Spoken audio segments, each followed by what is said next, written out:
Bonjour, alors dans cet exercice, nous verrons donc les intervalles et les inégalités. Alors dans un premier temps, on va essayer de transformer les inégalités suivantes en intervalles et par la suite, nous allons voir donc la représentation de chaque inégalité ou bien de chaque encadrement sur une droite gradue. Alors commençons d'abord par la première inégalité. Alors ici nous avons a, donc l'inégalité nommée A, donc nous avons x est inférieur ou égal à moins 7. D'abord, ce qu'il faut donc savoir pour représenter ou bien pour traiter des encadrements et des inégalités, il faut distinguer entre les deux symboles. Lorsqu'on rencontre les deux symboles suivants, donc strictement inférieur et strictement supérieur, il faut exclure la valeur à côté de ces deux symboles. Et lorsqu'on rencontre le symbole ou égal, inférieur ou égal et supérieur ou égal, il faut inclure donc la valeur en question. Ici, nous avons une seule valeur, donc puisqu'ici, il y a aussi une distinction, il y a une différence entre une inégalité et un encadrement. Donc, dans les inégalités, nous avons donc des intervalles non bornés, c'est-à-dire qui commencent de moins l'infini ou bien qui arrivent à plus infini. Donc, il y a aussi deux distinctions lorsqu'on rencontre dans une inégalité. Donc, voilà, dans les quatre représentations, dans les quatre premiers cas, on distingue entre deux symboles. Si on rencontre le symbole inférieur, il faut commencer de moins l'infini. Et lorsqu'on rencontre le symbole supérieur, ici aussi donc le symbole ou égal, lorsqu'on rencontre le symbole supérieur égal ou supérieur, il faut arriver à plus infini.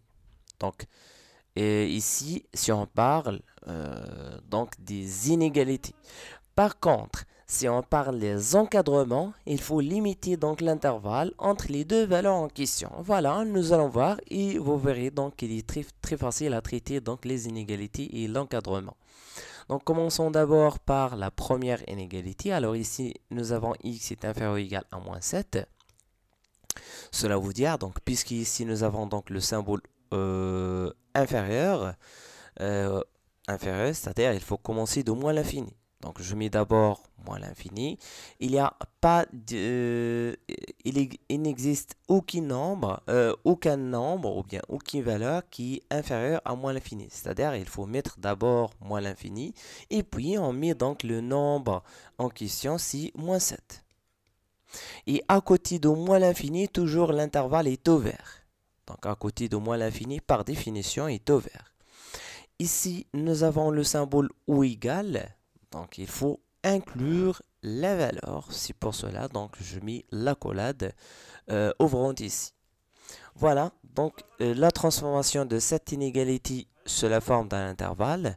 Maintenant, j'ai essayé de représenter donc cette inégalité sur une droite gradue. D'abord, j'ai essayé de dessiner une droite gradue, c'est-à-dire une droite orientée de gauche à droite. Je dois mettre donc la valeur en question, c'est moins 7, et je dois assurer la partie gauche par rapport à cette valeur.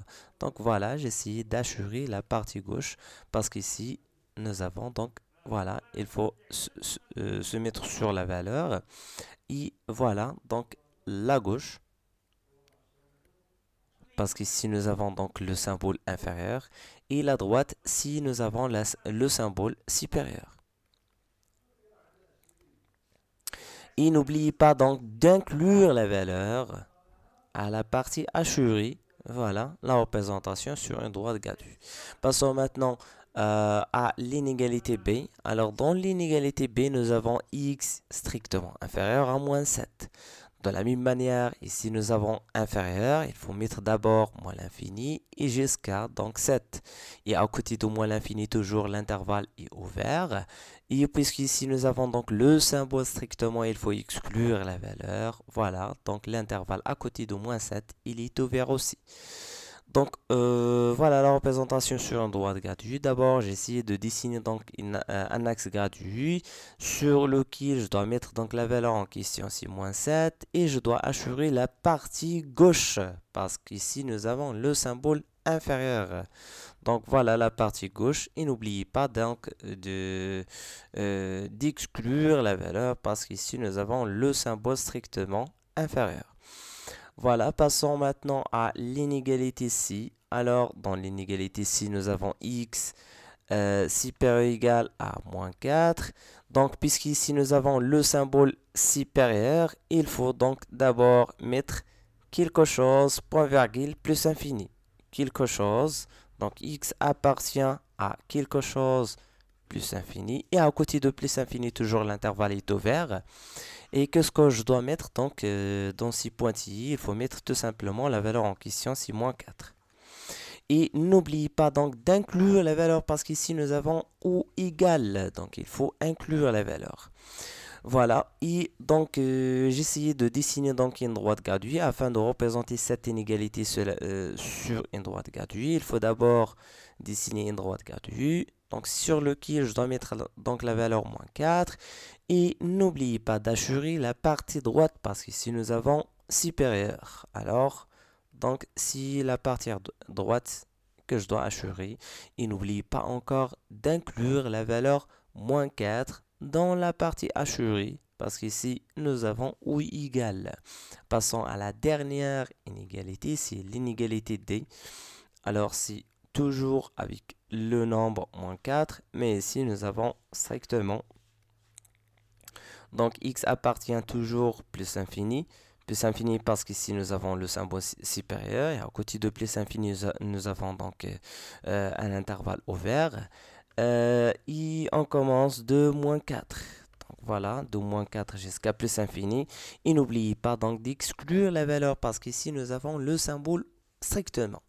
Donc sur une droite graduée, je peux donc représenter cette inégalité. On part de -4 jusqu'à plus infini. Voilà, -4 jusqu'à plus infini. Et n'oubliez pas donc d'exclure la valeur parce qu'ici nous avons donc le symbole strictement. Il faut exclure la valeur de la partie assurée. Voilà, finalement, on est donc fini de ces 4 premiers cas concernant donc les inégalités et les intervalles et aussi la représentation sur une droite graduée. Passons maintenant aux encadrements. Alors, contrairement aux inégalités, dans l'encadrement, toujours l'intervalle est borné. C'est-à-dire, il est limité par les deux valeurs en question. Alors, j'essaie maintenant de dessiner donc les quatre cas possibles. Mais il faut distinguer encore entre les symboles ou égal et strictement. Voilà, commençons par E. Alors dans E, nous avons X, il est compris entre -4 exclu et 11 exclu encore. Alors pour transformer cet encadrement en intervalle, il faut donc essayer de mettre X appartient. Donc X appartient à l'intervalle, on commence de -4 jusqu'à la valeur en question, c'est 11. Et on pose la question suivante, est-ce qu'on a ici ou égal ou bien strictement? Ici, nous avons strictement inférieur, strictement inférieur. Donc, x strictement supérieur à -4, c'est-à-dire, il faut exclure la valeur -4 de l'intervalle. Donc, l'intervalle à côté de -4 est ouvert aussi. À côté de 11, il est ouvert aussi parce qu'ici, nous avons strictement inférieur à 11. Sur la représentation, pour la représentation sur une droite graduée, il faut dessiner donc une droite graduée comme ça et mettre la première valeur, c'est la valeur qui se trouve à gauche, donc toujours la valeur qui se trouve à gauche dans un encadrement où il y a donc le symbole inférieur. Donc la première valeur, c'est la valeur ou bien la borne inférieure. Donc, moins 4 jusqu'à la valeur 11. Et n'oubliez pas d'acheter donc la partie entre les deux valeurs et exclure les deux bornes. Les deux bornes, parce qu'ici, nous avons donc le symbole strictement. Pour l'encadrement f, nous avons donc x compris entre racine carrée de 2 inclus et moins 3 exclu. Donc x appartient toujours à l'intervalle borné par les deux valeurs en question, c'est moins 3 racine carrée de 2. Et n'oubliez pas donc de fermer ou bien d'ouvrir l'intervalle. Donc à côté de racine carrée de 2, il faut fermer l'intervalle. À côté de moins 3, il faut ouvrir donc l'intervalle. Voilà, et pour la représentation, donc je mets donc les deux valeurs en question, moins 3 racine carrée de 2, j'assure la partie entre les deux valeurs, et j'essaye donc d'inclure la valeur racine carrée de 2 et exclure la valeur moins 3. Pour G, alors J, nous avons donc un encadrement où les deux valeurs sont incluses, donc racine carrée de 2 ici, ici nous avons moins racine carrée de 3. Donc il est plus simple, ici c'est tout simplement borné formé, c'est borné fermé, c'est un intervalle borné, c'est-à-dire limité par les deux valeurs en question, moins racine carrée de 3, racine carrée de 2, et fermé, donc parce qu'ici nous avons le symbole ou égal. Donc voilà. Donc pour la représentation sur un droit de Gauss, donc je dois mettre les valeurs. Racine carrée de 3, racine carrée de 2. J'assure la partie entre les deux valeurs. Et n'oubliez pas donc d'inclure les deux valeurs en question. Donc voilà les deux bornes. Voilà, cet intervalle est appelé un intervalle borné fermé. Donc pour le dernier cas, c'est H. Donc x compris entre. Donc h correspond donc x compris entre la valeur 4 inclus et 7 exclu. Donc on dit que x appartient à l'intervalle 4, 7. Mais ici il faut exclure la valeur 7, c'est-à-dire il faut rendre l'intervalle ouvert à côté de 7 et à côté de moins 4, de 4, il faut donc fermer l'intervalle. Voilà.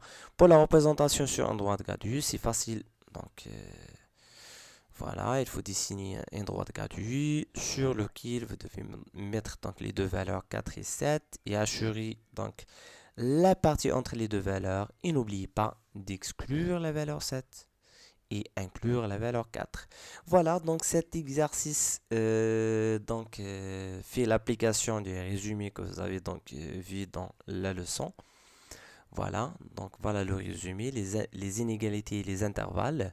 Donc voilà, donc ici nous avons 8 représentations. 4 pour l'encadrement et 4 pour les inégalités. Donc voilà, la distinction en général se fait en général entre les symboles strictement inférieurs ou bien strictement inférieur strictement supérieur ou bien inférieur égal supérieur égal. Donc voilà, et les deux distinctions entre l'encadrement et l'inégalité, c'est que dans les inégalités, il faut donc commencer de moins l'infini jusqu'à un nombre, ou bien commencer d'un nombre jusqu'à plus infini pour les inégalités, c'est-à-dire des intervalles qui sont donc non bornés. Par contre, pour l'encadrement, il faut toujours commencer d'un nombre et arriver à un nombre, c'est-à-dire donc parler des intervalles bornés, et fermés ou bien ouverts selon le symbole. Est-ce qu'il y a donc strictement ou bien est-ce qu'il y a ou égal. Voilà, j'espère que vous avez bien compris comment représenter donc des inégalités ou bien des encadrements sous la forme d'un intervalle et aussi leur représentation sur un droit de Gauss. À la prochaine vidéo, nous verrons donc l'intersection et la réunion des intervalles.